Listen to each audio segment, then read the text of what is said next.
Hi everyone, আমি আজকে আমার মায়ের বাড়িতে এসেছি।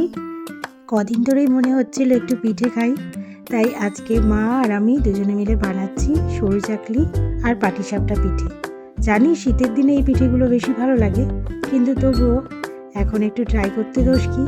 মা এখন সরু চাকলি পিঠে বানাচ্ছে, এই যে। এবার মা পাটিসাপটা পিঠেও দু একটা বানিয়ে নিচ্ছে। আসলে আগে ঠাকুরকে আমাদের বাড়িতে ভোগ দেওয়া হয়, সেই কারণে নারকেলের পুর দিয়ে বানানো হচ্ছে।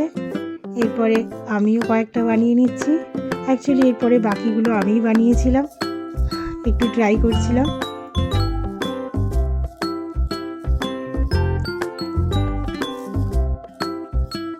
শীতের দিনে খাওয়ার জিনিস হলেও এই সময়ও কিন্তু আমাদের যথেষ্ট ভালোই লেগেছে। এই যে দেখো, পাটিসাপটা পিঠেগুলো রেডি হচ্ছে। মায়ের হাতে সমস্ত পিঠে রেডি হয়ে গেছে। এবার আমি নিয়েছি, একটু পোজ দিচ্ছিলাম। চলো এবার খেয়ে নেওয়া যাক। তোমরা বলো, তোমাদের মধ্যে কারা পাটিসাপটা বা সরু চাকলি পিঠে খেতে ভালোবাসো? কোনটা বেশি ভালোবাসো কমেন্টে জানিও। টাটা।